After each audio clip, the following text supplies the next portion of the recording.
Hello beautiful people, it's Robyn Thomas here with Resemble Me by Robyn. Welcome back to my channel.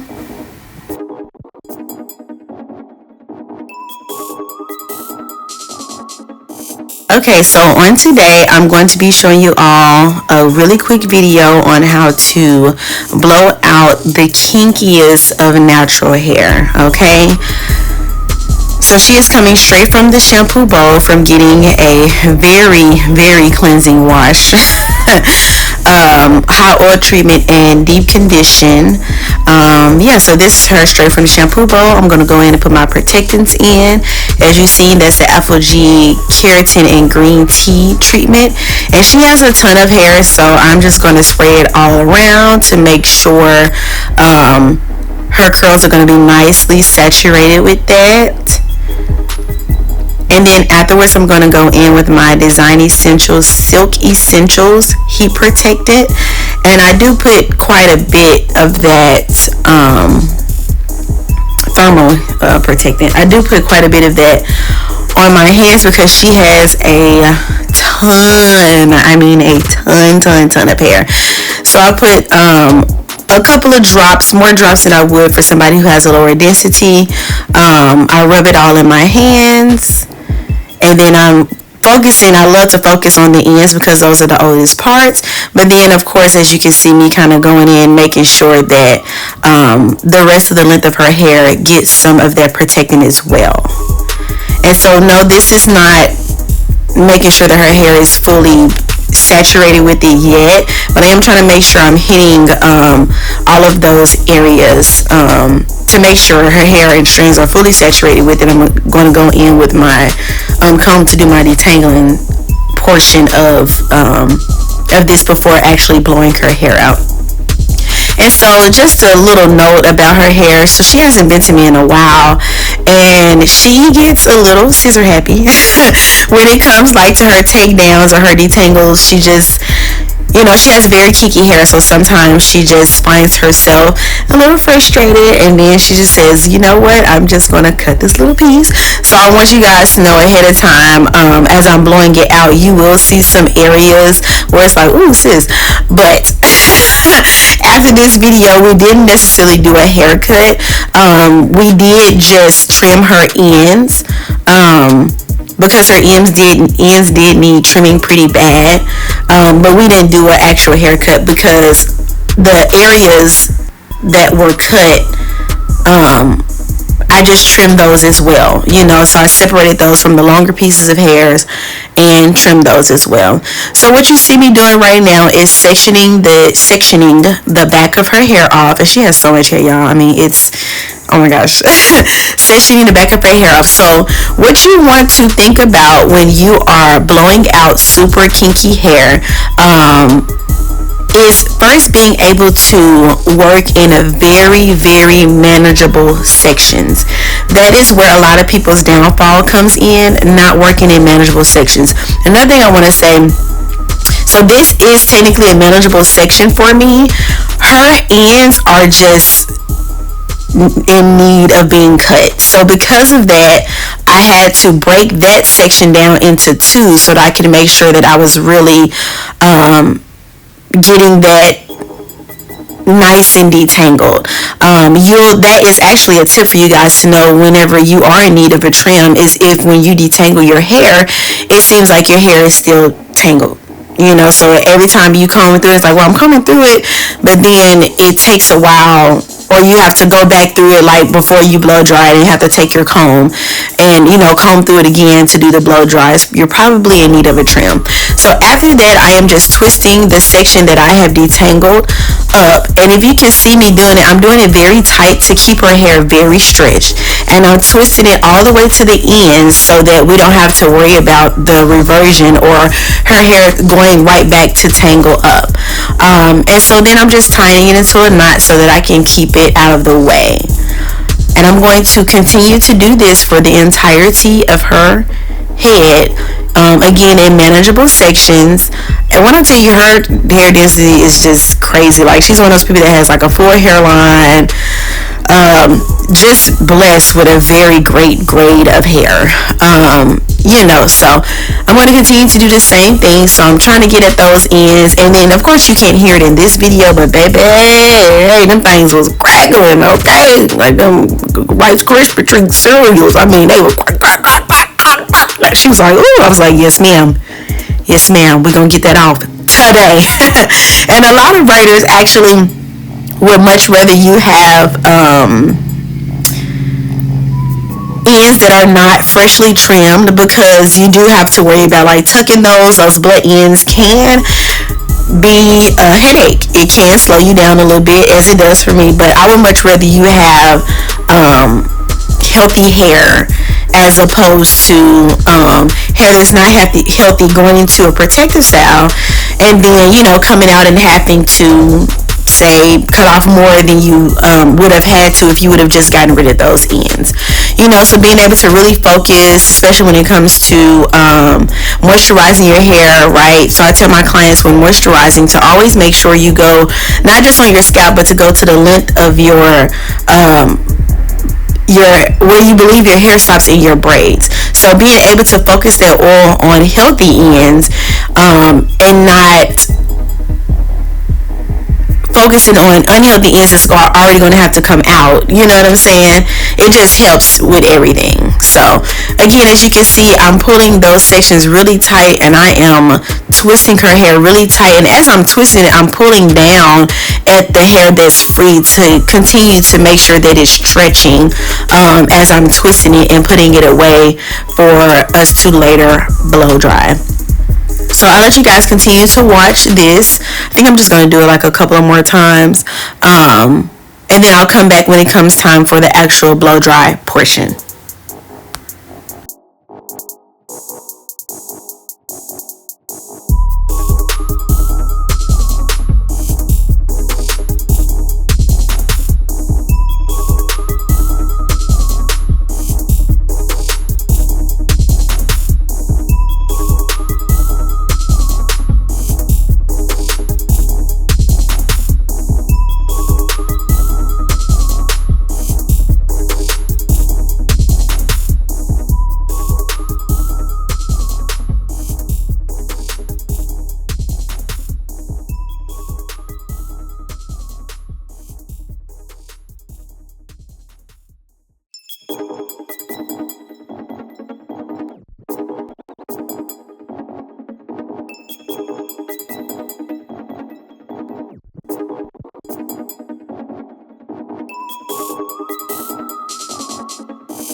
I know I said I was gonna come back for the blow dry portion, but as I was watching, I was like, oh, I need to say something.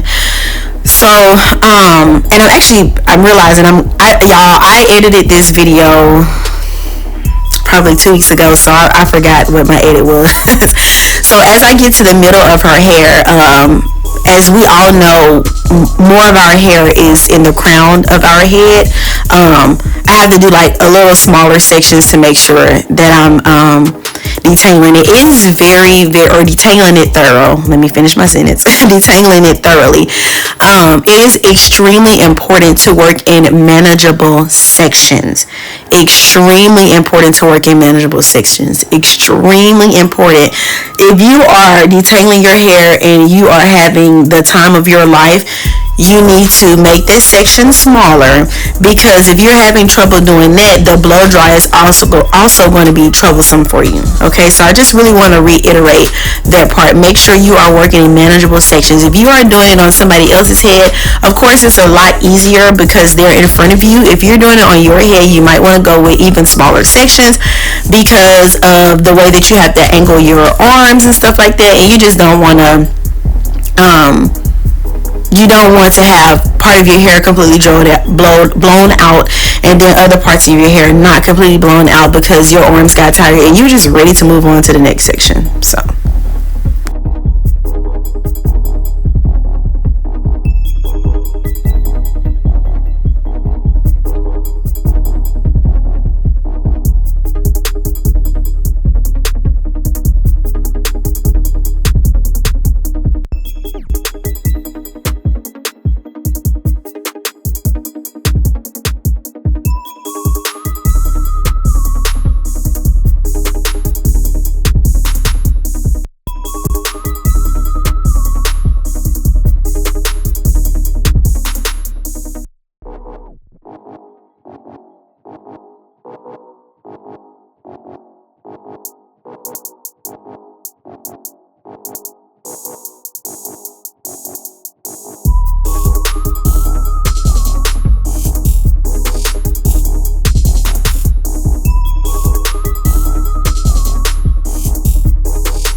alright, so after I am done with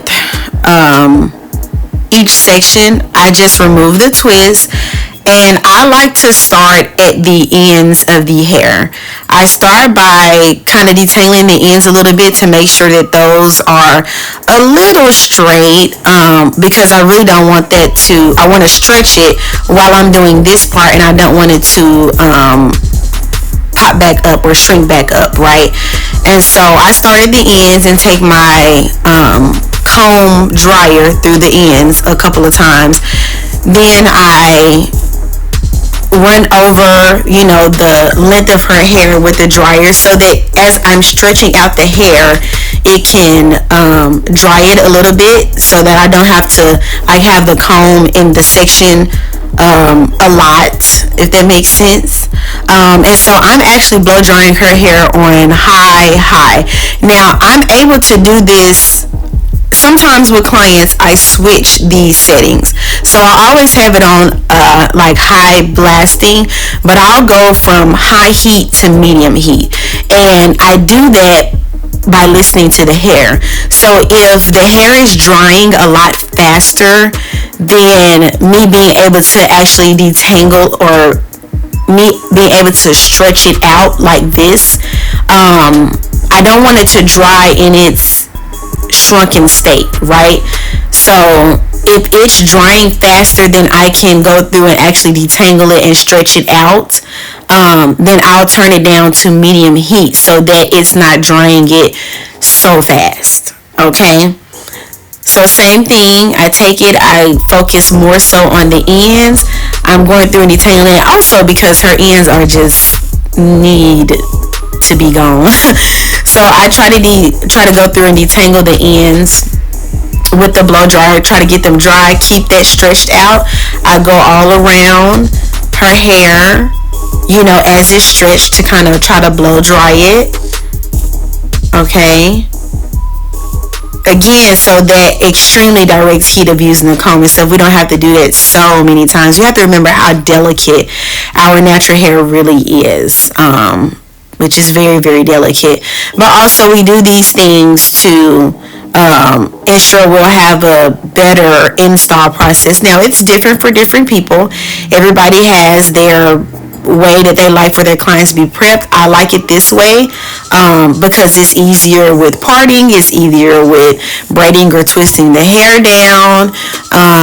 It's just a much easier process for both of us, and faster, because we all know we don't necessarily like sitting to get our hair braided, and as braiders, I will speak up for us, we be ready to go too. As much as we love, doing you guys' hair and stuff like that, that's a long time. So anything to make the process easier. The point of it all is to try to find methods that make it easier, but also that's not damaging. So again, having a very great detangling, a really good wash first, cleansing of the hair, then a good protecting products, and then a good blow dry. All of that is going to help, for me specifically with my install. And if you notice, her hair is straight, but it's not like bone straight. I wouldn't go through right after this and flat iron it. You know what I'm saying? I would definitely want her hair to be a little straighter. I probably would not have used as much heat protectant as I did, or even a lighter heat protectant or something. Again, just depending. But we're about to put braids in her hair, so it doesn't have to necessarily be a flowy blow dry. It just needs to make sure her hair is nice and stretched. So knowing what your goal is to get realistic results is really, really going to help you out. But yeah, so I'm really just doing the same thing over and over. Again, step 1, untwist the twist. Step 2, I stretch it out as much as I can, and I take the dryer and go through the ends a couple of times to kind of stretch those out. I don't know what step I'm on. I think step 4. I don't know. Anyways, next step, I stretch the hair out and blow dry around the hair while it is in its stretched state, so that it can dry it in its stretched state. And then the next step, I think 5 or something, I don't know, I go through with the actual comb, and I continue to go through the section until it is stretched and completely dry. So stretched to my desire and completely dry, I'll say that.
Alright, so this is the last section of her hair, and after it is completely dried, what I like to do is I thought, yeah, there it is. So if you just saw right there, I clicked it down to its lowest heat setting, which is cool. I waited till it cooled down, and then I like to go through the entirety of her hair, her blowout.